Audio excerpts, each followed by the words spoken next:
મારું નામ વિવાન છે। હું મારી પત્નીને ખૂબ પ્રેમ કરતો હતો।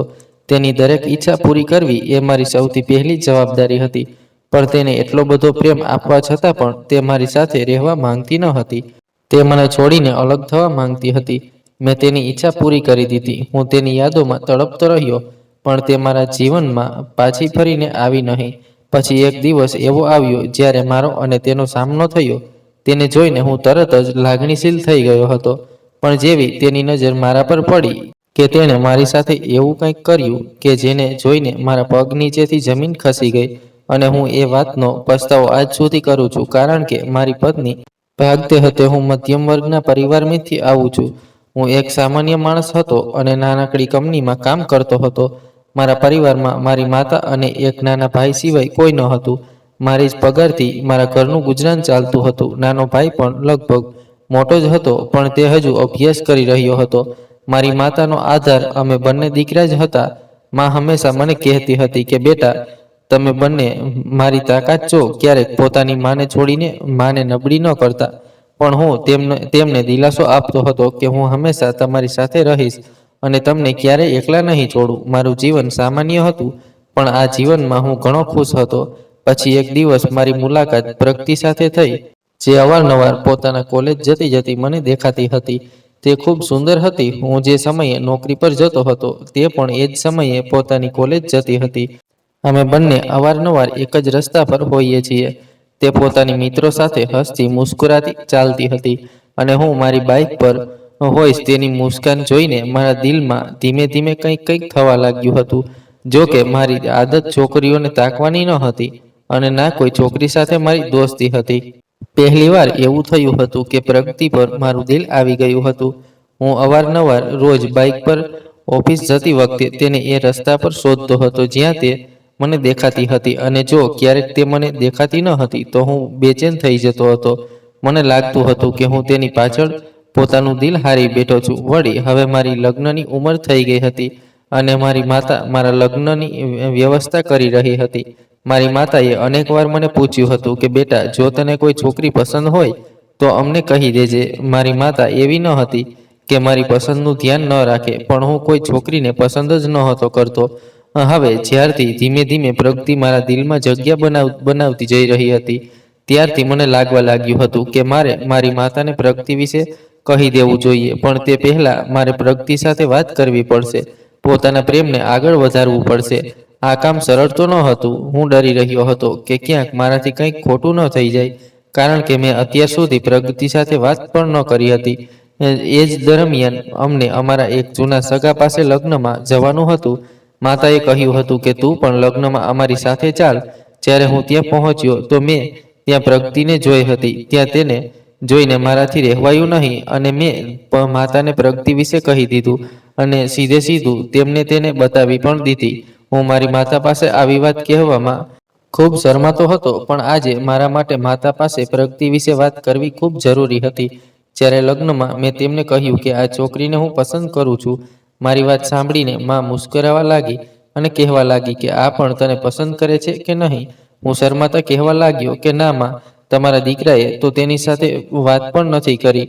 માં કહેવા લાગી, ચાલો ઠીક છે, હું જાણી લઈશ કે આ છોકરી કોણ છે, અને પછી જલ્દી જ તેના ઘરે મારા દીકરા માટે સંબંધ લઈને જઈશ। છોકરી તો ખૂબ સારી છે, મને પણ પસંદ આવી છે। હું ખુશ થયો હતો, અને મેં વિચાર્યું કે બસ જલ્દી પ્રગતિના પરિવાર વિશે ખબર પડી જાય। મારી માતા તો અમારા બંનેના સંબંધ માટે તૈયાર હતી। કેટલાક દિવસ વીતી ગયા હતા। માતાએ પ્રગતિના પરિવાર વિશે અને તેના પૃષ્ઠભૂમિ વિશે જાણી લીધું હતું। માતાએ કહ્યું હતું કે તેના પરિવારવાળા પણ અમારા જેવા જ લોકો છે, અને તે મારી માસીના કોઈ સગાની દીકરી છે। સાથે જ માતાએ મને આ કહીને પણ ખુશ કરી દીધો હતો કે તેના ઘરવાળા આ દિવસોમાં તેના માટે છોકરો શોધી રહ્યા છે। આ વર્ષે તેનો અભ્યાસ પૂરો થવાનો છે, અને અભ્યાસ પૂરો થતાં જ જલ્દી તેના લગ્ન કરી દેશે। મેં માતા પાસે કહ્યું, તો પછી માં તમે જલ્દી તેમના ઘરે સંબંધ લઈને જાઓ ને? માં મારી વાતથી રાજી થઈ ગઈ હતી, અને 2-3 દિવસ પછી પ્રગતિના ઘરે સંબંધ લઈને ચાલી ગઈ હતી। મારી તો ખુશીની હદ ન રહી કે તેના ઘરવાળાએ અમારો સંબંધ સ્વીકાર કરી લીધો હતો, કારણ કે તેમને પોતાની દીકરી માટે મારા જેવો જ જમાઈ જોઈતો હતો। તે સામાન્ય લોકો હતા, વધુ અમીર ન હતા. હું દેખાવથી સારો હતો એટલું તો કમાઈ લેતો હતો કે ઘરનું ગુજરાન પણ આરામથી થઈ જતું હતું અને જીવન પણ આરામથી વીતી રહ્યું હતું. સૌથી મોટી વાત કે પોતાનું ઘર હતું અને અમે અત્યંત આદરણીય લોકો હતા. પ્રગતિના પરિવારમાં વધુ સભ્યો ન હતા. તેની માતા હતી અને તેના 2 ભાઈ અને 2 ભાભી હતા. મારી ખુશીની હદ ન હતી. આજ સુધી હું ક્યારેય એટલો ખુશ ન થયો હતો જેટલો પ્રગતિ સાથે લગ્ન થવાથી થઈ રહ્યો હતો. મેં વિચારી રાખ્યું હતું કે હું તેને એટલો બધો પ્રેમ આપીશ જેટલો કદાચ કોઈએ પોતાની પત્નીને ન આપ્યો હોય અને હું તેને ખૂબ ખુશ રાખીશ. સમય ઝડપથી વીતતો જઈ રહ્યો હતો અને મારા લગ્નનો દિવસ પણ આવી ગયો હતો. લગ્નના દિવસે મને એવું લાગતું હતું કે જાણે મારા જીવનની તમામ ઈચ્છાઓ પ્રગતિને મેળવીને પૂરી થઈ ગઈ છે. લગ્નની રાતે મેં તેની સાથે વચન આપ્યું હતું કે હું તેનું ખૂબ ધ્યાન રાખીશ. તે પણ મારી સાથે લગ્ન કરીને ખુશ હતી. મેં તેને પોતાના પ્રેમની વાત કહી હતી અને તેને કહ્યું હતું કે હું તને ખૂબ પ્રેમ કરું છું. માત્ર દૂરથી જોઈને મેં તારી સાથે પ્રેમ કર્યો છે અને તારા ઘરે સંબંધ પણ મેં જ મોકલ્યો હતો. તે આ વાતથી આશ્ચર્યચકિત થઈ હતી કે એક છોકરો તેને આટલો પ્રેમ કરતો હતો અને તેને આ વાતની ભનક પણ ન હતી. લગ્ન પછી મારું જીવન સારી રીતે વીતી રહ્યું હતું. પ્રગતિ એક સારી પત્ની સાબિત થઈ હતી. મારી માતા સાથે પણ તે ખૂબ ખુશ રહેતી હતી અને મારો ભાઈ હંમેશા તેને ભાભી ભાભી કહેતો થાકતો ન હતો. ઘરમાં ઢગલાબંધ ખુશીઓ હતી. પણ આ બધું માત્ર કેટલાક મહિનાઓ માટે જ હતું. લગ્નના લગભગ 6 મહિના સુધી જ્યારે પ્રગતિનું પૂરું ધ્યાન પોતાના પરિણીત જીવન પર હતું ત્યાં સુધી તો બધું સારું ચાલી રહ્યું હતું. પણ જેવું તેના જીવનમાં તેની દોસ્તી સામેલ થવા લાગી તે પછી તે થોડી બદલાયેલી લાગવા લાગી હતી. એક દિવસ હું સવારે ઓફિસ જવા માટે તૈયાર થઈ રહ્યો હતો જ્યારે તેણે મને કહ્યું કે વિવાન, મમ્મીજી તો કેટલાક દિવસ માટે મામા પાસે ગયા છે. હું ઘરમાં એકલી ઘણા સમયથી કંટાળી રહી છું. તમે પણ ઓફિસ ચાલ્યા જાઓ છો અને શરદ પણ પોતાની કોલેજ ચાલ્યો જાય છે. હું પોતાને ખૂબ એકલું અનુભવું છું. તેથી હું વિચારું છું કે આજે હું પણ ઘરેથી નીકળી જાઉં. પોતાના મિત્રોને મળવા માટે થોડીવાર તેમની સાથે સમય વિતાવીશ તો મન સારું થઈ જશે. મેં કહ્યું ઠીક છે જા, મને કોઈ સમસ્યા નથી, પણ શાંત થાય તે પહેલા પાછી આવી જજે. કારણ કે હું નથી ઈચ્છતો કે જ્યારે હું ઘરે આવું ત્યારે મને ઘરમાં કોઈ ન મળે. તેણે મારા ખભા પર હાથ મારતા કહ્યું કે તમે ચિંતા ન કરો. મને તમારાથી પણ વધુ ચિંતા છે. હું તમારા માટે ખાવાનું પણ બનાવીને જઈશ અને સમય પહેલા પાછી આવી જઈશ. મેં તેના કપાળને ચુંબન કર્યું અને કહ્યું કે ઠીક છે, પોતાનું ધ્યાન રાખજે. તે પછી હું ઓફિસ માટે નીકળી ગયો હતો. મને લાગ્યું કે જરૂરી નથી કે માત્ર છોકરા જ પોતાની દોસ્તી લગ્ન પછી ચાલુ રાખે. છોકરીઓને પણ એટલો જ અધિકાર હોવો જોઈએ કે તે લગ્ન પછી પોતાની દોસ્તી લગ્ન પહેલા જેવી ચાલુ રાખે. હું વળી એવો માણસ પણ ન હતો જે પોતાની પત્ની પર રોકટોક કરે. લગ્ન પછી પહેલીવાર તો તેણે મને ક્યાંક જવાની વાત કહી હતી, તો પછી હું તેને ના કેવી રીતે કહી દઉં. તે પોતાના માયકે પણ ઓછું જતી હતી. આખો દિવસ તે ઘરમાં કોઈને કોઈ કામમાં લાગી રહેતી હતી. મને અને મારા પરિવારને તેણે અત્યાર સુધીના આ 6 મહિનામાં કોઈ પણ પ્રકારની ફરિયાદનો મોકો નહોતો આપ્યો. તે મારી સાથે પણ ખુશ હતી. હું અને મારો પરિવાર પણ તેનું સારી રીતે ધ્યાન રાખી રહ્યા હતા. બસ અહીંથી જ મારા જીવનના બદલવાની શરૂઆત થઈ ચૂકી હતી. જ્યારે હું સાંજે ઓફિસથી ઘરે પાછો આવ્યો તો તે મને ખૂબ ખુશ દેખાઈ રહી હતી. મેં કહ્યું, શું વાત છે પ્રગતિ, ખૂબ ખુશ દેખાઈ રહી છો. લાગે છે મિત્રોને મળીને જૂની યાદો તાજી થઈ ગઈ છે. તેણે મુસ્કુરાતા જવાબ આપ્યો કે હા, આજે હું ખૂબ ખુશ છું. મારી ફ્રેન્ડ્સ સાથે આજે મને ખૂબ મજા આવી હતી કારણ કે આજે અમે બધી ફ્રેન્ડ્સ, મારી અને મારી એક નિધિ નામની ફ્રેન્ડ છે, તેના ઘરે એકઠા થયા હતા. અમે બધાએ મળીને ખૂબ પાર્ટી કરી હતી અને મજા કરી હતી. નિધિના લગ્ન થવાના છે. તેના લગ્ન આવતા મહિને છે. તે અહીં આવશે અમને પોતાના લગ્નમાં આમંત્રણ આપવા. અમે જઈશું ને? મેં કહ્યું કે હા હા, કેમ નહીં જઈશું, ભલા ન જવાની પણ કોઈ વાત છે. આખરે તમારી મિત્રના લગ્ન છે, અમે જરૂર જઈશું. આ પર મારી પત્ની ખુશ થઈ ગઈ હતી. રાત્રે જ્યારે અમે બંને રૂમમાં બેઠા હતા ત્યારે પ્રગતિએ એક ખૂબ જ વિચિત્ર વાત કહી. તેણે કહ્યું, વિવાન, આજે ખૂબ ગરમી છે. મેં તેના ચહેરા તરફ જોઈને કહ્યું કે ના, મને તો એટલી ગરમી નથી લાગતી. કદાચ તું હમણાં જ કિચનમાંથી આવી છે તેથી તને ગરમી લાગી રહી છે. ત્યારે પ્રગતિએ એક વિચિત્ર વાત કહી કે ગરમી તો છે વિવાન, પણ તમને આવા વાતાવરણમાં રહેવાની આદત છે. જો અમારા રૂમમાં એસી લાગેલું હોત તો મજા જ આવી જાત. કાલે જાણો છો હું જેટલી વાર નીતિના ઘરે રહી તો મને બિલકુલ ગરમી નહોતી લાગી. તેના ઘરે એર કન્ડિશનર લાગેલું છે. હું પહેલીવાર તેના ઘરે ગઈ હતી અમે કોલેજમાં જ મળતા હતા. મેં તેને કહ્યું કે અમારા ઘરમાં એર કન્ડિશનર નથી. તો તે આ વાત સાંભળીને હસવા લાગી અને બોલી, અરે યાર, આનો મતલબ કે તમારા પતિને તમારી પરવાહ નથી. તે કહે છે કે તમને પ્રેમ કરે છે, તો શું તમારા માટે ઘરમાં એર કન્ડિશનર નથી લગાવી શકતો? આટલું કહીને તે શાંત થઈ ગઈ હતી અને મને તીરછી નજરે જોવા લાગી. હું તેની વાતથી શર્મિંદો થયો હતો. મેં અચકાતા કહ્યું કે હા, તું બરાબર કહે છે પ્રગતિ, પણ આ મહિને મને શરદની કોલેજની ફી જમા કરાવવી છે. છેલ્લા 3 મહિનાથી નથી થઈ. આ મહિને તો મારી પાસે વ્યવસ્થા નહીં થઈ શકે. અને વળી હવે તો વળી શિયાળો આવવાનો છે. બસ 1 મહિનાની જ તો વાત છે. અને હું તને આવતા વર્ષે એર કન્ડિશનર લગાવી દઈશ. મારી આ વાત પર જ્યાં તેને દિલાસો મળવો જોઈએ અથવા ખુશ થવું જોઈએ, પણ તેણે તો કોઈ પ્રતિક્રિયા જ નહોતી આપી અને કંઈ ન કહેતી રૂમમાંથી બહાર નીકળી ગઈ હતી. બસ એ દિવસ પછીથી જ પ્રગતિએ પોતાના વર્તનમાં આટલો બદલાવ લાવવાનું શરૂ કરી દીધું કે હું આશ્ચર્યચકિત રહી ગયો હતો. તે હવે મારી માતા સાથે પણ વધુ સમય વિતાવતી ન હતી. હવે તે ફરીથી પોતાની સહેલીઓને મળવા તો નહોતી ગઈ. જો કે તેમની સાથે ફોન પર સંપર્કમાં રહેતી હતી. તેની સહેલીના લગ્ન થયા તો હું પણ તેની સાથે ગયો હતો. મેં જોયું હતું કે તેની સહેલી નિધિ ઘણી અમીર હતી. ન જાણે કેમ મને પ્રગતિની સહેલીઓ વર્તનથી સારી નહોતી લાગતી. તેથી મેં ઘરે જઈને પ્રગતિને કહી દીધું હતું કે તું પોતાની ફ્રેન્ડ સાથે ઓછો મેળાપ રાખ. એવું ન હતું કે તેણે આ વાત પર મારી સાથે ઝઘડો કર્યો હોય અથવા કોઈ ઝઘડો કર્યો હોય. તેણે મારી આ વાતને શાંતિથી માની લીધી હતી, પણ હવે તે ધીમે ધીમે ઘરમાં પોતાના રંગ બતાવવા લાગી હતી. એક દિવસ તેણે મને કહ્યું કે વિવાન, હું આ ઘરમાં નથી રહેવા માંગતી. તેની વાતથી તો હું તો આશ્ચર્યચકિત જ રહી ગયો હતો. મેં કહ્યું, કેમ? તને અહીં શું તકલીફ છે? તેણે કહ્યું કે બસ મને તમારા ભાઈનું વર્તન બિલકુલ પસંદ નથી. હું તેને ઘણા સમયથી સહન કરી રહી છું. અનેક વાર તેને કહ્યું છે કે મારાથી દૂર રહે, પણ તે હંમેશા મારી સાથે મજાક કરતો રહે છે અને મને તેની મજાકની રીત બિલકુલ પસંદ નથી. મેં કહ્યું, જો આ વાત છે તો તું મને કહેત અથવા માતા પાસે પણ તેની ફરિયાદ કરી શકતી હતી. સીધું આ વાત કહેવાની શું જરૂર છે કે તું આ ઘરમાં નથી રહેવા માંગતી? તે વિચાર્યું પણ છે કે હા, આ ઘરમાં નહીં રહીશ તો પછી તું ક્યાં રહીશ? તેણે કહ્યું, ક્યાંય પણ રહી લઈશ.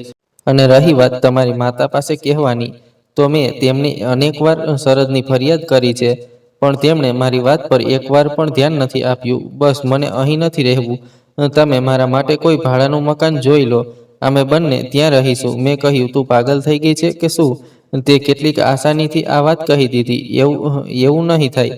ભલા મારા ભાઈનું અને મારી માતાનું આ દુનિયામાં મારા સિવાય કોઈ નથી. અમે વાત કરીને આ મામલો ઉકેલ કાઢીએ.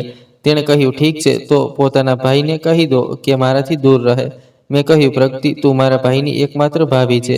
તે તારી સાથે મજાક નહીં કરે તો કોની સાથે કરશે? પ્રગતિએ ચીડિયાઈને જવાબ આપ્યો, હા, તો મને તેની મજાક પસંદ નથી. મેં એક આરામની શ્વાસ લીધી અને કહ્યું કે ઠીક છે, હું તેને ઠપકો આપી દઈશ. કેટલાક દિવસ વીત્યા પછી મેં જોયું કે ફરીથી ઘરમાં એક નવો હોબાળો ઊભો થયો હતો. અમે લોકો રાતનું ખાવાનું ખાઈ રહ્યા હતા. જ્યારે ખાવાના સમયે મમ્મીજીએ પ્રગતિ તરફ જોઈને કહ્યું કે બેટા, તું આજકાલ ખાવામાં મરચું ઘણું વધારે નાખવા લાગી છે. થોડું ઓછું નાખજે. બસ માતાનું આટલું કહેવું હતું કે પ્રગતિ ચીડિયા થઈ ગઈ હતી. તેણે ખાવાની થાળીને દૂર ધકેલી અને કહેવા લાગી, તમારો રોજ રોજનો આજ તમાશો છે મમ્મીજી. આ ન કરો, એ ન કરો, ખાવું આવું બનાવો, એવું ન બનાવો. તમે મને દરેક કામમાં રોકટોક કરતા રહો છો. મેં પ્રગતિને કહ્યું કે રિલેક્સ માં, બસ આ કહે છે કે તું થોડું તીખું થઈ રહ્યું છે. આગળ ઓછું નાખજે. આમાં આટલું ભડકવાની શું વાત છે? ત્યારે માં કહેવા લાગી કે બેટા, ખબર નથી તારી પત્નીને શું થઈ ગયું છે. હંમેશા મારી અને શરદથી ચીડિયા રહે છે. આ પર પ્રગતિ કહેવા લાગી, સારું, તો હવે મારું વર્તન પણ ખરાબ થઈ ગયું. અરે શું તમે લોકો મારી સાથે સારો વ્યવહાર નથી કરતા? તેણે મારી તરફ જોઈને આંગળીનો ઈશારો કરતા કહેવા લાગી કે વિવાન, જોઈ લીધું, તારી માની હકીકત આવી જ કરે છે. પોતે મને ગુસ્સો કરાવે છે અને પછી કહે છે કે હું ચીડિયા થઈ રહી છું. આ દરમિયાન મારો ભાઈ શરદ બોલી ઉઠ્યો. તેણે કહ્યું, ભાભી, માએ તમારી પાસે આટલી પણ કોઈ મોટી વાત નથી કરી જેટલું ભડકી રહ્યા છો. પ્રગતિ બોલી, તું તો ચૂપ રહે. તારી હરકતો તો હું ખૂબ સારી રીતે જાણું છું. અનેકવાર તે મારા રૂમમાં મોકો મળતા ઘૂસવાની કોશિશ કરી છે. તારી નિયત ખૂબ ખરાબ છે. આ વાત પર મને ગુસ્સો આવી ગયો અને હું બૂમ પાડી ઉઠ્યો, બસ આ તું શું કહી રહી છે? મારા ભાઈની નિયત ખરાબ નથી. પ્રગતિ કહેવા લાગી કે બસ જોઈ લીધું તમે? એ જ હતી તમારી મોહબ્બત. હું જૂઠું નથી બોલી રહી. બસ હવે ઘણું થઈ ગયું. હવે હું અહીં એક મિનિટ પણ નહીં રહું. જે ઘરમાં મારી ઇજ્જત જ નથી, જે ઘરના સભ્યો મને પ્રેમ નથી આપતા, તેમની સાથે મારું રહેવું બેકાર છે. તે ગુસ્સાથી બૂમો પાડતી રૂમમાં ચાલી ગઈ. ત્યારે માતાએ કહ્યું કે બેટા જા, તે કંઈક ખોટું ન કરી બેસે, જઈને તેને રોક. હું પણ તેની પાછળ પાછળ રૂમમાં ગયો તો જોયું કે તે અલમારી ખોલીને પોતાના કપડાં બેડ પર મૂકી રહી હતી. મેં તેનો હાથ પકડીને કહ્યું કે તું પાગલ થઈ ગઈ છે કે શું? આટલો ગુસ્સો ઠીક નથી. તેણે કહ્યું, વિવાન, હું આ ઘરમાં માત્ર તમારા માટે છું, તમારા પરિવારના સભ્યો માટે નહીં. તમારી માતા અને ભાઈ મને સારું નથી સમજતા. તમે આ વાત સમજવાની કોશિશ કેમ નથી કરતા? જુઓ, હું મારી મમ્મીના ઘરે જઈ રહી છું.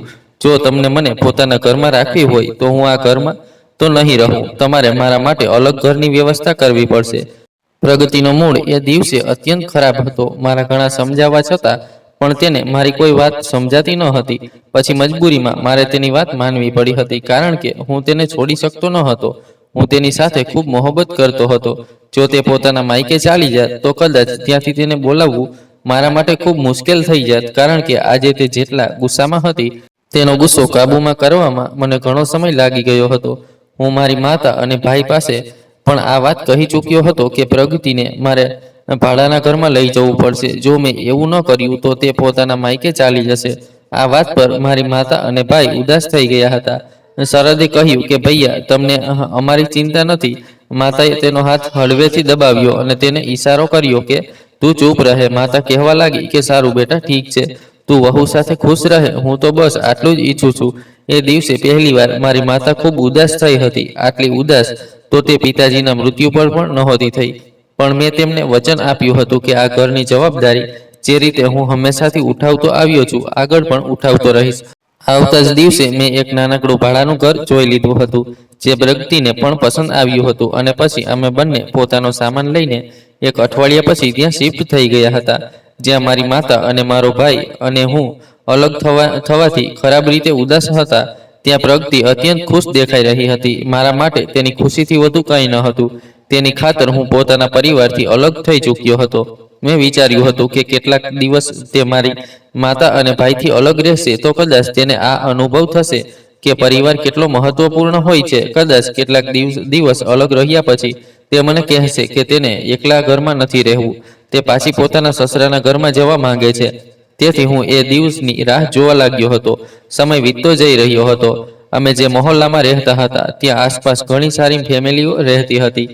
હું તો સવારે વહેલા ઓફિસ માટે નીકળી જતો હતો અને સાંજે જ ઘરે પાછો આવતો હતો.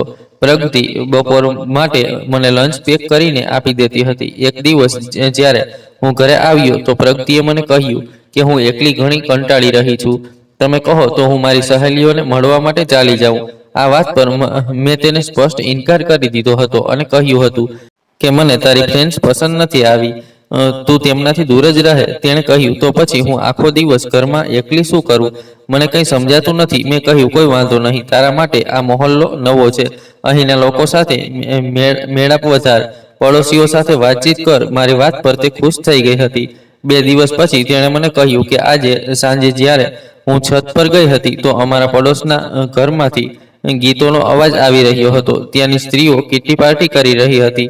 ગીતોના અવાજથી આજે મારું થોડું મનોરંજન થઈ ગયું. હું વિચારું છું કે પડોશીઓ સાથે મેળાપ વધારવા માટે તેમના ઘરે જાઉં. મેં કહ્યું, ઠીક છે, જા, પણ ધ્યાન રાખજે, આટલી આસાનીથી આપણે બીજા લોકો પર વિશ્વાસ ન કરવો જોઈએ. તેણે કહ્યું કે તમે બરાબર કહો છો. હવે તે ખૂબ ખુશ રહેવા લાગી હતી અને તેના સ્વભાવમાં પણ નરમી આવવા લાગી હતી. તેણે પડોશના ઘરમાં જવાનું શરૂ કરી દીધું હતું, જ્યાં ગુપ્તાજી અને તેમની પત્ની રહેતા હતા. ગુપ્તાજી સવારે વહેલા ઓફિસ માટે નીકળી જતા હતા. તે પણ રાત સુધી જ ઘરે પાછા આવતા હતા અને આખો દિવસ તેમની પત્ની પણ ઘરમાં એકલી રહેતી હતી. તેથી તેમની અને મારી પત્નીની પરસ્પર દોસ્તી થઈ ગઈ હતી. પણ મને આ નહોતું ખબર કે ગુપ્તાજીના ઘરનું વાતાવરણ શું છે, કારણ કે મેં અવારનવાર તેમના અને તેમની પત્ની વિશે પ્રગતિના મોઢેથી જ સાંભળ્યું હતું. જ્યાં પ્રગતિ કેટલાક દિવસ માટે આ ઘરમાં આવ્યા પછી ઠીક થઈ ગઈ હતી, ત્યાં હવે ગુપ્તાજીની પત્ની સ્નેહાજી સાથે રહેતા રહેતા મારી પત્નીનું વર્તન ફરીથી બદલાતું જઈ રહ્યું હતું. તે અવારનવાર મને મોંઘી મોંઘી વસ્તુઓની માંગ કરતી હતી અને કહેતી હતી કે સ્નેહા ભાભીને તો તેમના પતિ ક્યારેય હીરાનો હાર લાવીને આપે છે, તો તો ક્યારેક મોંઘી મોંઘી શોપિંગ કરાવે છે, અને તે અઠવાડિયામાં માત્ર 4 દિવસ ઘરમાં ખાવાનું બનાવે છે. બાકી 3 દિવસ તે બંને પતિ પત્ની બહાર ખાવાનું ખાય છે. એક તમે જો, તમે તો ક્યારેક મને કોઈ કિંમતી ભેટ પણ નથી આપી, અને ના ક્યારેય અમે બહાર ખાવા માટે ગયા છીએ. તેની આવી વાતોથી હું અત્યંત તંગ આવી ગયો હતો. મેં તેને અનેકવાર સમજાવ્યું હતું કે ગુપ્તાજીની પગાર વધુ છે, ગુપ્તાજી સારી કંપનીમાં નોકરી કરે છે, જ્યારે મારું આટલું બજેટ નથી. મારાથી જેટલું થઈ શકે હું તારી ઈચ્છાઓ પૂરી કરવાની કોશિશ કરું છું. દર મહિને તને 2 નવી સાડીઓ આપું છું. અમે લોકો બહાર ખાવા નથી જતા તો શું થયું? હું પણ તો રવિવારે બજારમાંથી ખાવાનું લાવું છું, અને અમે બંને સાથે બેસીને ખાઈએ છીએ. પણ તેને તો જાણે મારા કરેલું કંઈ પણ પસંદ નહોતું આવતું. તેની આ વાતો દિવસે ને દિવસે વધતી જતી હતી. હું અવારનવાર પ્રગતિને સમજાવતો હતો કે આપણી પાસે જેટલું હોય આપણે હંમેશા તેમાં જ ખુશ રહેવું જોઈએ. બીજાની સરખામણી કરવાથી હંમેશા પોતાનું ઘરનું વાતાવરણ ખરાબ થાય છે. પ્રગતિને આ વાત પણ સારી રીતે ખબર હતી કે ભલે હું મારી માતા અને મારા ભાઈથી અલગ રહું છું, પણ તેમના ઘરનો ખર્ચ હજુ પણ મારી કમાણીથી જ ચાલે છે. તેને આ વાત પણ ખરાબ લાગતી હતી. તેણે અનેકવાર સખત શબ્દોમાં મને મના કરી હતી કે તમારો ભાઈ હવે મોટો થઈ ગયો છે, તે ઈચ્છે તો પોતાની માતાનું ધ્યાન રાખી શકે છે. વળી અમે લોકો અલગ ઘરમાં રહીએ છીએ. અહીં આપણે ભાડું પણ આપવું પડે છે, રાશન પાણીનો પણ ખર્ચ છે. તમારે પોતાનું ઘર જોવું જોઈએ, અને હવે શરદે પોતાનું ઘર જોવું જોઈએ. તમને ત્યાં પૈસા આપવાની કોઈ જરૂર નથી. મેં તેને અનેકવાર સમજાવ્યું હતું કે તું આ મામલામાં ન પડ. હું મારી માતાનો મોટો દીકરો છું, તેથી તમામ જવાબદારી મારા પર જ છે, અને હું તેમની જવાબદારીથી ક્યારેય મોઢું નહીં ફેરવી શકું. એક દિવસ તેણે મને કહ્યું કે વિવાન, મને મારા જન્મદિવસ પર હીરાની વીંટી જોઈએ છે. હું ઈચ્છતો હતો કે પોતાની પત્નીની દરેક ઈચ્છા પૂરી કરું, પણ હું એક સામાન્ય માણસ હતો. મારી નાનકડી નોકરી હતી. મેં તેને કહ્યું હતું કે ઠીક છે, મારી આવતી પગાર આવશે તો હું જરૂર વ્યવસ્થા કરીશ. પણ મેં તેને પાકો વિશ્વાસ નહોતો આપ્યો. અફસોસ તો મને એ દિવસે થયો હતો જ્યારે હું થોડા પૈસા જમા કરીને પ્રગતિ માટે તેના જન્મદિવસ પર તેને હીરાની વીંટી આપવા માટે વ્યવસ્થા કરી રહ્યો હતો. જ્યારે તેના જન્મદિવસનો દિવસ આવ્યો અને તેના માટે હીરાની વીંટી ખરીદીને તેને આશ્ચર્ય આપવા માટે ઘરમાં પ્રવેશ કર્યો, તો જોયું કે તે ઘરમાં જ નથી. ખબર નહીં તે ક્યાં ચાલી ગઈ હતી. મેં તેને ફોન પણ કર્યો તો તે ફોન નહોતી ઉઠાવતી. મેં વિચાર્યું કે તે ઘર ક્યાંય નહીં જશે, કદાચ ગુપ્તાજીની પાસે હોય. હું તેને બોલાવવા માટે જેવો ત્યાં ગયો તો ત્યાંનું વાતાવરણ મોટું જ વિચિત્ર હતું. મેં ઘરનો દરવાજો વગાડ્યો. નોકરાણીએ દરવાજો ખોલ્યો તો અંદરથી મને ગીતોનો અવાજ આવી રહ્યો હતો. નોકરાણીને મેં કહ્યું, શું મારી પત્ની અંદર હાજર છે? તેણે કહ્યું કે જી સાહેબ, પ્રગતિ ભાભી અહીં જ છે, પણ અહીં તો તેમનો જન્મદિવસ ઉજવાઈ રહ્યો છે. મેં કહ્યું, સારું, શું હું અંદર આવી શકું? નોકરાણીએ અંદર આવવા માટે રસ્તો છોડી દીધો હતો. જેવો હું અંદર પ્રવેશ્યો તો આ જોઈને મારા પગ નીચેની જમીન ખસી ગઈ કે ત્યાં તો મોટા જોરશોરથી પાર્ટી ચાલી રહી હતી. મારી પત્નીએ ખૂબ મોંઘી સાડી પહેરી હતી. કેટલીક 2-3 સ્ત્રીઓ હતી, અને સાથે ત્યાં 2-3 છોકરા પણ હાજર હતા, જેમની સાથે મારી પત્ની ડાન્સ કરી રહી હતી. આ બધું જોઈને મારું લોહી ઉકળી ઉઠ્યું હતું. પ્રગતિ ડાન્સ કરવામાં આટલી વધુ વ્યસ્ત હતી કે તેને આ અહેસાસ જ નહોતો થયો કે તેનો પતિ તેને પાછળથી જોઈ રહ્યો છે. કોઈનું પણ ધ્યાન મારા પર નહોતું ગયું. હું શાંતિથી ત્યાંથી પલટીને પોતાના ઘરે આવી ગયો હતો. હું રાતના લગભગ 12 વાગ્યા સુધી તેની રાહ જોતો રહ્યો હતો. તે પાર્ટીમાં આટલી વધુ વ્યસ્ત થઈ રહી હતી કે તેને કોઈ અહેસાસ જ નહોતો કે તેના પતિના આવવાનો સમય ક્યારનો થઈ ગયો છે, અને આજે તેનો જન્મદિવસ છે. આ વિશેષ દિવસમાં તેને પોતાના પતિ સાથે હોવું જોઈએ, જ્યારે તે તો પોતાના મિત્રો સાથે હાજર હતી. જ્યારે રાતના લગભગ 1 વાગ્યે તે ઘરમાં પ્રવેશી તો ખૂબ ખુશ દેખાઈ રહી હતી. આવતા જ મારા ગળે વળગી પડી. તેણે આ પણ નહોતું જોયું કે મારો મૂડ ખરાબ છે. ખુશ થઈને કહેવા લાગી કે વિવાન, હું કેવી લાગુ છું? જુઓ, આ સાડી કેટલી સારી છે ને. આ સાડી મને સ્નેહા ભાભીએ ગિફ્ટ કરી છે, અને જુઓ, મેં મારા ગળામાં આ જે નેકલેસ પહેર્યો છે ને આ મારા એક નવા મિત્ર અર્પિતે આપ્યો છે. ખબર છે, સ્નેહાજીના ઘણા બધા મિત્રો છે જે બધા અમીર છે. તેમણે મારા માટે પોતાના ઘરમાં જ મારી જન્મદિવસ પાર્ટી રાખી હતી, જ્યાં તેમણે પોતાના બધા મિત્રોને પણ બોલાવ્યા હતા. અને સૌથી સારી વાત એ છે કે તેમના બધા મિત્રો મારા મિત્ર પણ બની ગયા. વિવાન, આજે હું ખૂબ ખુશ છું. હું બિલકુલ શાંત ઊભો હતો. જ્યારે તેણે જોયું કે હું તેની વાતનો કોઈ જવાબ નથી આપી રહ્યો, જ્યારે તેને લાગ્યું કે હું થોડો નારાજ છું અને શાંત છું, ત્યારે અચાનક તેણે મારી તરફ ધ્યાનથી જોયું. હતું અને કહેવા લાગી, શું થયું વિમાન? આજે તમે થોડા થાકેલા લાગો છો. મેં કહ્યું, કંઈ નહીં, બસ મને ઊંઘ આવી રહી છે, હું સૂવા માટે જઈ રહ્યો છું. હું રૂમમાં આવવા માટે તેની પાસેથી હટી ગયો હતો, પણ તેણે આ પણ પૂછવું ગવારું નહોતું સમજ્યું કે તમે ખાવાનું ખાધું કે નહીં. તે તો જાણે પોતાની સાડી અને ગળામાં પહેરેલા નેકલેસ જોઈને ખુશ થઈ રહી હતી. હું તેના માટે ડાયમંડ રિંગ લઈને આવ્યો હતો, જે મેં તેને નહોતી આપી, કારણ કે તેના માટે હવે મારી ખુશી વધુ મહત્વ નહોતી રાખતી અને મારી ગિફ્ટ પણ તેના માટે સામાન્ય હતી.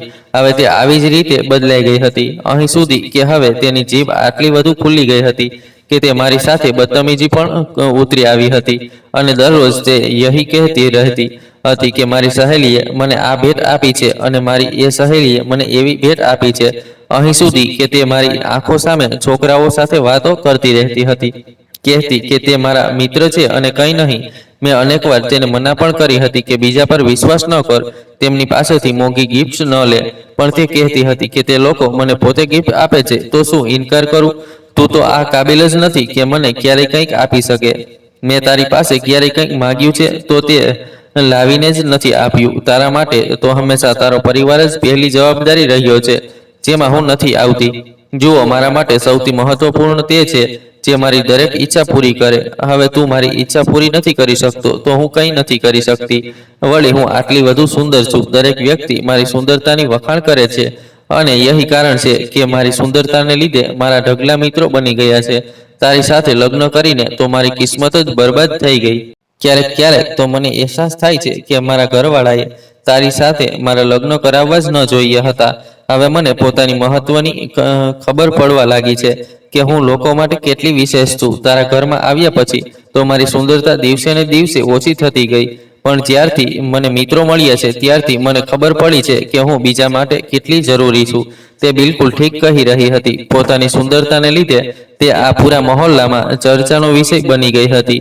આ નવા મહોલ્લાના લોકો પણ યહી કહેતા હતા કે તમે ખૂબ નસીબદાર છો જેને પ્રગતિ જેવી આટલી સુંદર પત્ની મળી છે. વળી હું પણ યહી માનતો હતો કે મેં જીવનની સૌથી મોટી જીત હાંસલ કરી લીધી છે.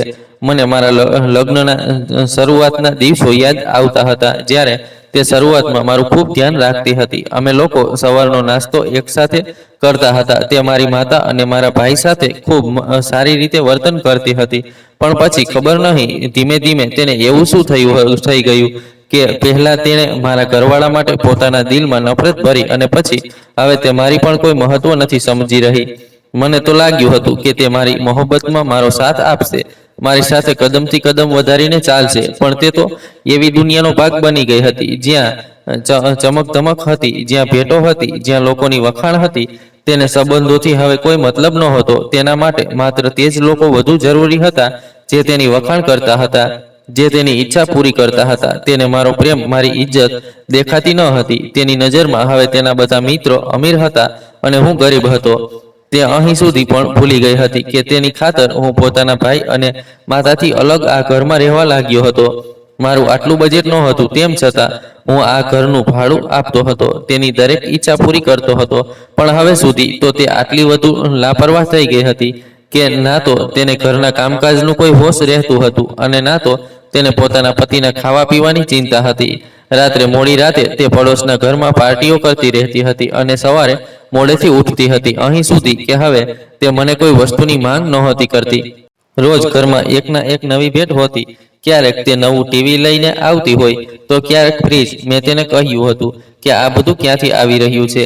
તે કહેતી હતી કે તું આ વચ્ચે નહીં બોલીશ, આ મારા મિત્રએ મને ગિફ્ટ કર્યું છે અને જો તને આ વસ્તુઓથી આટલો જ વાંધો છે તો મને કહી દે, હું મારા મિત્રોને આ બધું પાછું આપી દઈશ, પણ મને આ તમામ સામાન 24 કલાકમાં લાવીને આપવો પડશે. તેની વાત સાંભળીને હું શાંત થઈ જતો હતો. તે સાચું તો કહી રહી હતી. મારું આટલું બજેટ નહોતું. હું તેને 2 વખતની રોટી સિવાય કંઈ નહોતું આપી શકતો. હું સમજતો હતો કે તે અજાણ્યા રસ્તા પર ભટકી રહી છે, પોતે જ ઠીક થઈ જશે, પણ એવું નહોતું થયું. હવે તે કોઈ અમીર સ્ત્રીની જેમ પોતાનું જીવન વિતાવવા લાગી હતી. મોંઘા કપડાં પહેરતી હતી, આખો દિવસ ઘરેથી ગાયબ રહેતી હતી અને જ્યારે રાતે ઘરે પાછી આવતી હતી તો તેની પાસે ઘર માટે કોઈના કોઈ નવી ભેટ હોતી. આ બધું મારી ગેરત પર સૌથી મોટો ડાઘ હતો, પણ હું હંમેશા પ્રગતિની ખાતર શાંત રહેતો હતો, તેને સમજાવતો હતો, તેની સાથે ઝઘડો ન કરીને નરમીથી તેની સાથે વર્તન કરતો હતો, કારણ કે હું જાણતો હતો કે જો મેં તેની સાથે ગુસ્સો કર્યો તો તે મને છોડવામાં બિલકુલ વિલંબ નહીં કરે. ઘણા બધા છોકરાઓને પોતાનો મિત્ર બનાવી રાખ્યો હતો. ઘણા બધા મિત્રો તેના સોશિયલ મીડિયા સાથે જોડાયેલા હતા, તો કેટલાક વાસ્તવિક દુનિયા સાથે જોડાયેલા હતા. તે તેમની સાથે દોસ્તી કરતી હતી અને કોઈકને કોઈક પાસેથી પોતાની જરૂરિયાત પૂરી કરવા માટે કોઈને કોઈ ભેટ લઈ લેતી હતી. આ બધું જોઈને હું દિવસે ને દિવસે તૂટતો જઈ રહ્યો હતો. મેં પોતાના ઘરે આ વાત કોઈને નહોતી કહી, પણ મારી હાલત એવી થઈ ગઈ હતી કે હું ખૂબ કમજોર થઈ ગયો હતો. હું માત્ર પોતાના ભાઈને પૈસા મોકલી દેતો હતો, પણ કોઈને મળવા નહોતો જતો. પેટ ભરીને ખાવાનું ન ખાવાને લીધે અનેકવાર હું બીમાર પણ થયો હતો. પણ પ્રગતિને બધાની પરવા નહોતી. તેને તો પોતાના મિત્રોની ચમક ધમક ભરેલી જિંદગી લાગતી હતી. પણ હું જાણતો હતો કે દેખાડો વધુ દિવસ નહીં ટકે. એક રાત્રે મારી પત્નીએ કહ્યું કે હું સવારે વહેલા ઘરે આવીશ, આજે મારા મિત્રો સાથે પાર્ટી છે. મેં કહ્યું, તું આખી રાત માટે કેમ જઈ રહી છે? ત્યાં અલગ વર્ગના લોકો હશે, હું પણ તારી સાથે ચાલું છું. તેણે કહ્યું કે ના, મને તારી જરૂર નથી. હું પોતાના મિત્રો પાસે પોતાનો મજાક નથી બનાવવા માંગતી. તે પોતાની હાલત જોઈ છે, કપડાં પણ ઢંગના નથી પહેરતો. તું ઘરમાં જ રહે, હું સવાર સુધી આવી જઈશ. મેં કંઈ નહોતું કહ્યું અને તે ચાલી ગઈ. આખી રાત્રે હું આવી જ રીતે ઉદાસ બેઠો રહ્યો અને ખરાબ રીતે તૂટી ગયો. હવે તે ન જાણે કોને કોને સાથે રાતો વિતાવવા લાગી હતી. આખી રાત ઘરેથી ગાયબ રહેતી હતી અને આખો દિવસ સૂતી રહેતી હતી. એક બે વાર મેં તેના મોબાઈલને ચૂપચાપ તપાસ્યો તો તેમાં છોકરાઓના મેસેજ હતા, જે દોસ્તીથી પણ ઘણા આગળ વધી ચૂક્યા હતા. આ બધું જોઈને મારું દિલ તૂટી ગયું હતું. હું ઈચ્છતો તો પ્રગતિ સાથે ઝઘડો કરી શકતો હતો, પણ તે મારી સાથે હતી. યહી મારી માટે ઘણું હતું. પણ હવે પ્રગતિ હદથી વધુ આગળ વધવા લાગી હતી અને અમે બંને વચ્ચે શાંતિ વધવા લાગી હતી. તેના માટે તો પાર્ટી, ક્લબ અને કેફે જ રહી ગયા હતા. ઘરે પાછા આવીને તે કહેતી કે મારા મિત્ર ખૂબ અમીર છે, હું જેટલું તેમની સાથે સંપર્કમાં રહીશ તેટલું જ અમારી જિંદગી સેટ થઈ જશે. તને તો કંઈ ખબર જ નથી આ વિશે. ભલા તારો કોઈ મિત્ર જ નથી, તને કેવી રીતે ખબર પડશે? હવે તે નાની નાની વાતો પર મારો મજાક બનાવવા લાગી હતી. તે મારી શાંતિનો ફાયદો ઉઠાવી રહી હતી. હું માત્ર લાચાર અને મજબૂર હતો કે ક્યાંક તે મને છોડીને ના ચાલી જાય. પણ તે તો મનેથી ઘણી હદ સુધી દૂર થઈ ચૂકી હતી અને બીજા છોકરાઓ સાથે જ સંબંધ બનાવવા લાગી હતી. પણ તેમ છતાં મારા દિલમાં તેના માટે જ મોહબ્બત હતી. હું જાણતો હતો કે તે કેટલાક પણ મિત્ર બનાવી લે, પણ તે મારી પત્ની છે અને હંમેશા રહેશે. મારી યહી ખોટી સમજ મારી દુશ્મન બની જઈ રહી હતી. તે પૂરી રીતે હવે બહારની દુનિયાની થઈ ચૂકી હતી અને પોતાના લાઈફસ્ટાઈલને સોશિયલ મીડિયા પર દેખાડતી હતી. સમય વીતતા સાથે સાથે મારા ભાઈ અને મારી માતાને પણ આ વિશે ખબર પડી ગઈ હતી. મારા ભાઈએ મને ઘણું સમજાવવાની કોશિશ કરી હતી કે તમે ભાભીને છોડી દો અને પાછા ઘરે આવી જાઓ. ભાભી પોતાની જિંદગીમાં વ્યસ્ત થઈ ચૂકી છે. પણ મેં કોઈની એક નહોતી સાંભળી અને હજુ પણ પ્રગતિના સુધારવાની રાહ જોઈ રહ્યો હતો. મેં ઘણી કોશિશ કરી હતી પ્રગતિ સાથે દરેક રીતે એડજસ્ટ કરવાની, પણ હવે તે થવાનું હતું જેનાથી હું અત્યંત ડરતો હતો. પ્રગતિ મને છોડવા માટે તૈયાર થઈ ગઈ હતી. એક દિવસ તેણે મને કહી જ દીધું હતું કે તું પોતાના ફેમિલી પાસે પાછો ચાલી જા અને મને તારી સાથે નથી રહેવું. તું ઈચ્છે તો મને ડિવોર્સ આપી દે અને આ ઘર છોડીને તું જઈ શકે છે. આ ઘરનું ભાડું હું આપતી રહીશ. તેની વાત સાંભળીને હું આશ્ચર્યચકિત રહી ગયો હતો. મેં તેને કહ્યું કે તું આવી કેવી વાતો કરી રહી છે? તારી ખાતર મેં પોતાનું ઘર છોડ્યું, પોતાનો પરિવાર છોડ્યો અને તું કહે છે કે હું હવે પાછા તેમની પાસે ફરીથી ચાલ્યો જાઉં? જુઓ, હું તને મોહબ્બત કરું છું પ્રગતિ, મારી સાથે આવું ન કર. તું કઈ દુનિયામાં ચાલી ગઈ છે? મારી મોહબ્બતને સમજવાની કોશિશ કર. પણ તે તો જાણે માણસ નહીં પણ કોઈ દરિંદો બની ગઈ હોય હતી. તેને તો જાણે મારી વાતોની સમજ જ નહોતી આવતી. તેણે કહ્યું કે હું બિલકુલ ઠીક કહી રહી છું, મને તારી સાથે નથી રહેવું. લોકો મારો મજાક બનાવે છે, કહે છે કે તારો પતિ સામાન્ય ક્લાર્ક છે, સામાન્ય પૈસા કમાય છે. ક્યાં તું અને ક્યાં તારો પતિ? તું પોતાના પતિ સાથે બિલકુલ પણ મેચ નથી કરતી. તેથી હવે મને તારી સાથે નથી રહેવું.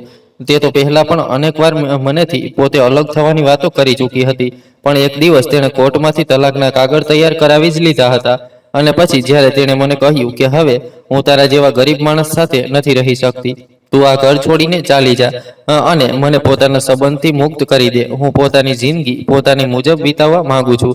તો પછી હું મજબૂર થઈ ગયો હતો અને મેં વિચારી લીધું હતું કે હવે જેવું તે કહે છે હું તેવું જ કરીશ. તેની ખાતર મેં તેને તલાક આપી દીધો હતો. આમાં પણ મેં તેની ખુશી જોઈ હતી. તેની ખાતર તો હું પોતાનું દરેક જગ્યાએ નુકસાન કરતો આવ્યો હતો.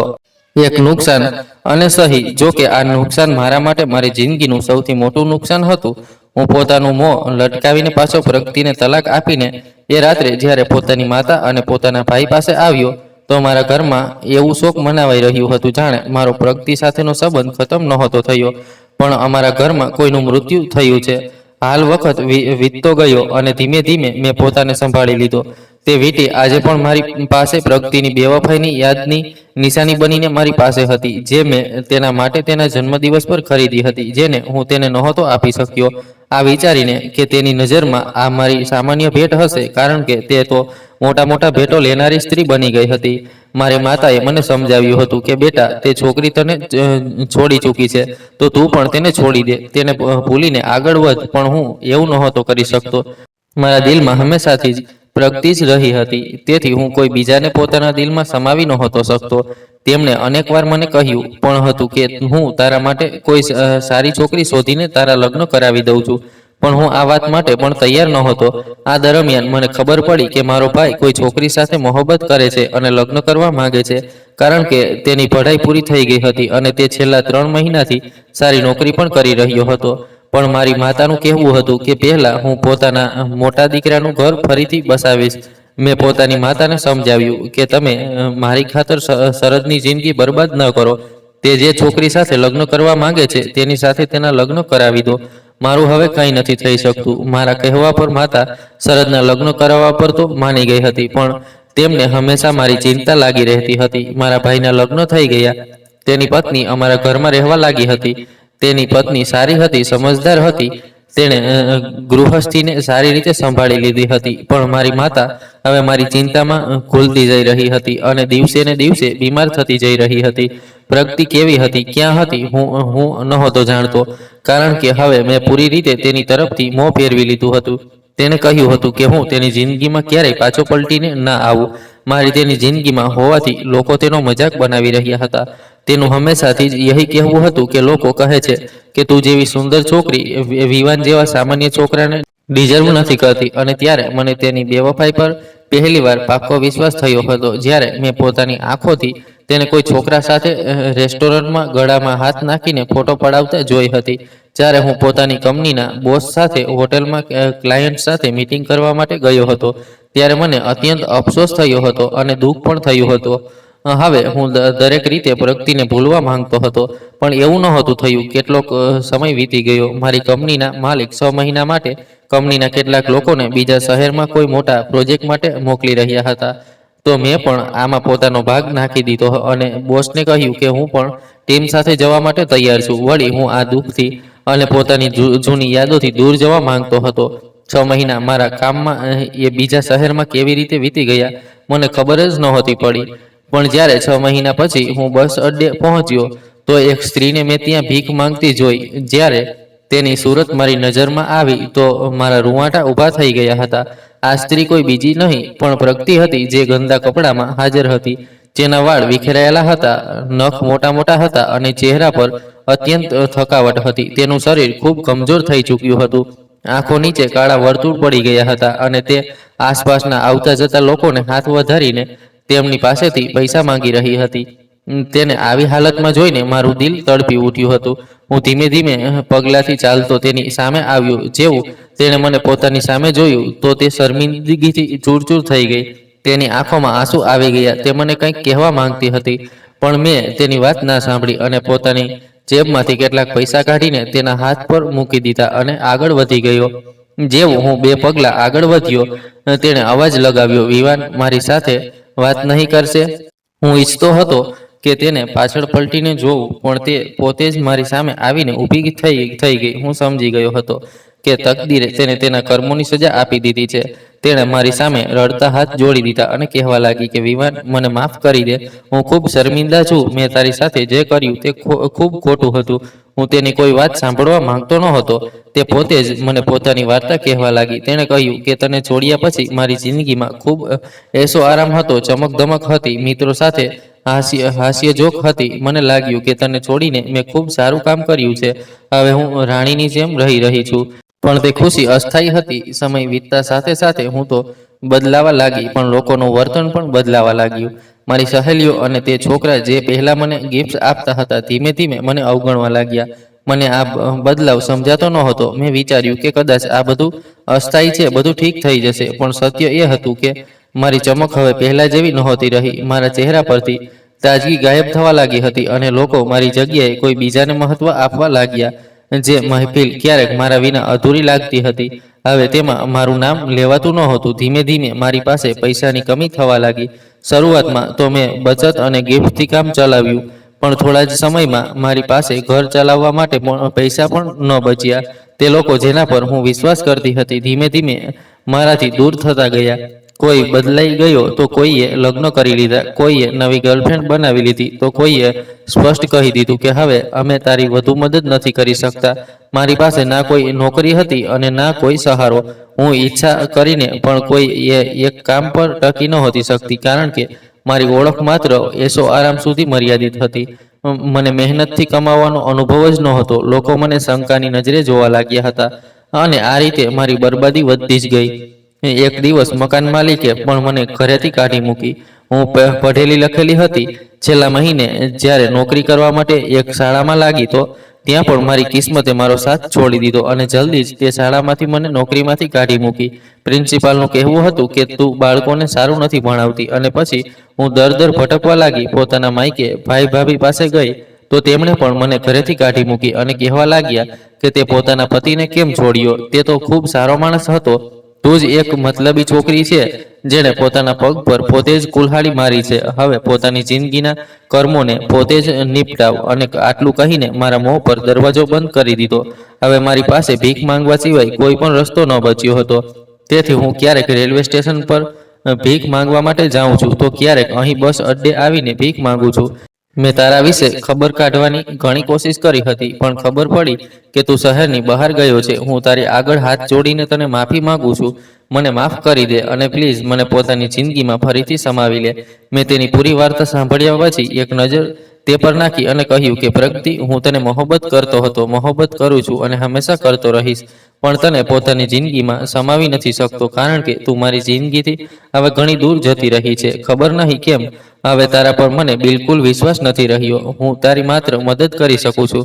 હું 100 રૂપિયા તો તેને પહેલા જ આપી ચૂક્યો હતો. હવે મેં ફરીથી પોતાની જેબમાં હાથ નાખ્યો અને 200 તેને આપી દીધા અને કહ્યું કે કેટલાક દિવસ તારા કામ આવી જશે. હું આનાથી વધુ તારી કોઈ મદદ નથી કરી શકતો, કારણ કે મેં તને ઘણું સમજાવ્યું હતું. આ દુનિયાની ચમક ધમકથી દૂર રહે, લોકોની વાતોમાં ન આવ. પણ તે મારી એક ના સાંભળી અને તું મારી શાંતિ અને માસુમિયતનો ફાયદો ઉઠાવતી જ ગઈ. તે મારી મોહબ્બતને કચડી નાખી. મને માફ કરી દે, હું હવે કંઈ નથી કરી શકતો. આટલું કહીને હું આગળ વધી ગયો હતો અને તે પાછળથી મને અવાજ આપતી રહી ગઈ હતી. હજુ પણ ન જાણે કેમ મારા દિલમાં તેના માટે હમદર્દી હતી. હું ઈચ્છા કરીને પણ તેને પોતાના દિલમાંથી કાઢી નહોતો શકતો, પણ તેને અવગણવાની કોશિશ પૂરી કરી રહ્યો હતો. પછી કેટલાક દિવસ આવી જ રીતે વીતી ગયા અને મારો તેની સાથે સામનો નહોતો થયો. પણ પછી એક દિવસ એવો આવ્યો જ્યારે હું માતાની દવા લેવા માટે મેડિકલ સ્ટોર પર ગયો હતો. ત્યારે અચાનક મારી નજર સામેની રસ્તા પર ગઈ, જ્યાં પ્રગતિ ઊભી હતી. તે જ ગંદી, મેલી, કૂચેલી હાલતમાં. મને જોતા જ તે મારી તરફ વધવા લાગી. કદાચ તે મને મળવા માટે આવી રહી હતી. હું પણ સામેથી તેને જોઈ રહ્યો હતો. હું પોતાના દિલમાં વિચારી રહ્યો હતો કે હું તેને આજે પણ થોડા પૈસા આપી દઉં. તેની આંખોમાં હવે મને શર્મિંદગી દેખાતી હતી. જે આંખોમાં હંમેશા અહંકાર હોય છે, આજે ન જાણે કેમ જ્યારે તે રસ્તો પાર કરી રહી હતી તો તેણે પલક પણ નહોતી ઝબકાવી. અને યહી તેની સૌથી મોટી ભૂલ હતી. હું પણ તેની આંખોમાં જોઈ રહ્યો હતો અને તે પણ મારો ચહેરો જોતી ધીમે ધીમે મારી નજીક આવી રહી હતી. પછી અચાનક એક તેજ ગતિની કાર આવી અને તેને કચડીને આગળ વધી ગઈ. આ બધું હું પોતાની આંખોથી થતું જોઈ રહ્યો હતો. આ બધું આટલી જલ્દી થયું હતું કે હું કંઈ નહોતો કરી શક્યો. પણ હું જેવો દોડીને પ્રગતિ તરફ ગયો તો તે જમીન પર લોહીમાં લથપથ પડી હતી, પણ તેની શ્વાસ ચાલી રહી હતી. તેને આવી હાલતમાં જોઈને મારું દિલ તડપી ઉઠ્યું હતું. મેં તેને જલ્દીથી પોતાની ગોદમાં લીધી. મેં કહ્યું, પ્રગતિ, તને કંઈ નહીં થાય. તને જોઈને ચાલવું જોઈએ હતું. ચાલો હું તને હોસ્પિટલ લઈ જાઉં, પણ તેણે પોતાના લોહીથી સના હાથોથી મને રોકી લીધો અને કહેવા લાગી કે ના વિવાન, હવે મારા જવાનો સમય આવી ગયો છે, પ્લીઝ મને માફ કરી દે, મેં તારી મોહબ્બતને નથી સમજી. તું ઠીક કહેતો હતો કે અસલી રિશ્તો તે જ હોય છે જેમાં ઇજ્જત હોય છે, માન સન્માન હોય છે. મેં જાણી જોઈને તારા ભાઈ અને માતા સાથે ઝઘડો કર્યો, તે લોકોથી તને દૂર કરી દીધો અને પછી બીજાની વાતોમાં આવીને પોતાનું ઘર બરબાદ કરી લીધું. તારી મોહબ્બતને ક્યારેય નથી જોઈ. બસ તું એકવાર મને માફ કરી દે જેથી હું સુકૂનથી મરી શકું. હું તારી ગુનેહગાર છું. મેં તારી મોહબ્બતનો મજાક બનાવીને રાખી દીધો. બીજાના ભેટો તેમની વખાણ હંમેશા મને સારા લાગ્યા, પણ હું તારા વિશે ક્યારેય ના વિચારી શકી. તે હાથ જોડીને મને માફી માંગી રહી હતી અને રડી રહી હતી. મારી આંખોમાં પણ આંસુ હતા. મેં તેને પોતાના સીનેથી લગાડી લીધી અને ફૂટ ફૂટ કરીને રડવા લાગ્યો. પણ આજ વચ્ચે તેની શ્વાસ બંધ થઈ ગઈ. તે બેસહારા થઈ ગઈ હતી. દરેકે તેની પાસેથી મોં ફેરવી લીધું હતું. જ્યાં ક્યારેક તેના ઘણા પોતાના હોય છે, હવે તેનું કોઈ પણ નહોતું. આ અંતિમ સમયમાં ઉપરવાળાએ મારો અને તેનો સાથ લખી દીધો. તેનું મૃત્યુ મારી બાહોમાં થયું અને પછી મેં પોતાના હાથોથી તેનું અંતિમ સંસ્કાર કર્યું. હું ક્યારેય તેની જગ્યાએ પોતાના દિલમાં કોઈ બીજાને નહોતો લાવી શક્યો. પણ હવે વખત ઘણો આગળ વધી ગયો હતો. મારી માતાએ મને સમજાવ્યું કે બેટા, તે પ્રગતિને અપનાવવાની દરેક હદ સુધી કોશિશ કરી, દરેક હદ સુધી તેને સમજાવ્યું, દરેક હદ સુધી તેને બેવફાઈને સહન કરી. તું પોતાને શર્મિંદા કેમ માને છે? તારી મોહબ્બત ખોટી નહોતી. તારી મોહબ્બતમાં કોઈ ધોખો નહોતો, પણ તેને તારી સાથે ધોખો કર્યો. તેણે તારી મોહબ્બતનો મજાક બનાવીને રાખી દીધો. તેથી જ ઉપરવાળાએ તેને તેના કર્મની સજા આ દુનિયામાં જ બતાવી દીધી. પણ હવે તને આગળ વધવું જોઈએ. હવે તું આગળ વધુ અને બીજા લગ્ન કર. આખર ક્યાં સુધી તું આવી એકલો રહીશ? હું પોતાના દીકરાને આવું નથી જોઈ શકતી. મારી માતા ફૂટ ફૂટ કરીને રડી રહી હતી અને કહી રહી હતી કે જો હવે તે મારી વાત ના માની તો મારું મરેલું મોં જોઈશ. હું લાચાર થઈ ચૂક્યો હતો, મજબૂર થઈ ચૂક્યો હતો. માતાની જીદ આગળ હારી ગયો હતો. માતાએ હવે મારા લગ્ન પોતાની પસંદની છોકરી સાથે કરાવી દીધા હતા. તે છોકરી સારી હતી, ઘરેલું હતી. તેણે મારા ઘરને સારી રીતે સંભાળી લીધું હતું. મારા ભાઈની પત્ની અને તે બંને ઘણી સમજદાર હતી. હું ઈચ્છતો નહોતો કે પોતાના દિલમાં પ્રગતિની જગ્યાએ કોઈ બીજાને આપું, પણ જરૂરી નથી કે આ જિંદગીમાં લોકો ત્યારે જ તમારા દિલમાં જગ્યા બનાવી શકે જ્યારે આપણને તેમની સાથે મોહબ્બત હોય. કેટલાક લોકો એવા પણ હોય છે જે બેવજહ તમારી જિંદગીમાં સમાવિષ્ટ થઈને તમારી જિંદગીને ખુશીઓથી ભરી દે છે. મારી બીજી પત્ની વિધા સારી છોકરી હતી, હંમેશા મારી ઇજ્જત કરતી હતી. આજે પણ જ્યારે હું તેની સાથે મારો પરિવાર આગળ વધ્યો અને વખત ઘણો આગળ સુધી વીતી ગયો, પણ આજે પણ જ્યારે હું તે ડાયમંડની વીંટીને જોઉં છું જે મેં પોતાની પત્નીને ગિફ્ટ કરવા માટે પોતાની મહેનતથી કમાણીથી લીધી હતી અને જે હું તેને નહોતો આપી શક્યો, કદાચ તે આની હકદાર જ નહોતી. આને જોઈને મને પ્રગતિની યાદ આવી જાય છે. પણ પછી પોતાના પરિવાર તરફ જોઉં છું તો વિચારું છું કે ઉપરવાળાએ માત્ર તેને જ મારી જિંદગીમાં સમાવી કરી હતી, પણ તે ક્યારેય દિલથી મારી નહોતી થઈ શકી. માણસ પોતાને પોતે જ જવાબદાર કરે છે. જ્યારે તે પોતાના અસલી રિશ્તાની કદર ખોવી દે છે અને દેખાડાના રિશ્તાઓ તરફ જવા લાગે છે, ત્યારે શરૂઆતમાં બધું ઘણું સારું હોય છે, પણ તેનું અંત ઘણું ખરાબ હોય છે. અંતમાં પોતાના અસલી રિશ્તા જ કામ આવે છે. જિંદગીનું અસલી સુખ પૈસા અને દેખાડામાં નથી, પણ સાચા રિશ્તાઓમાં છુપાયેલું હોય છે. જે આ સત્યને સમય પર સમજી લે છે તે જ બચી જાય છે, અને જે નથી સમજી શકતો તેની હાલત પ્રગતિ જેવી થાય છે. અને લાલચ માણસને ઊંચો નથી ઉઠાવતો, પગ ધીમે ધીમે તેને ત્યાં પહોંચાડી દે છે જ્યાંથી તે શરૂ થયો હતો, પણ તેનાથી પણ નીચે ગિરાવી દે છે. પ્રગતિ પણ જો મારી મોહબ્બતને સમજી શકી હોત તો કદાચ આજે તે મારી સાથે હોત, પણ તેને પોતાના હાથોથી પોતાની જિંદગીને બરબાદ કરી હતી. દોસ્તો, આશા છે તમને અમારી વાર્તા પસંદ આવી હશે. વાર્તા પસંદ આવી હોય તો વિડીયોને લાઈક કરો, ચેનલ પર નવા છો તો ચેનલને સબસ્ક્રાઇબ કરો અને હા, નોટિફિકેશન બેલને જરૂર દબાવો જેથી આગલી અપડેટ સૌથી પહેલા તમને મળે. આભાર.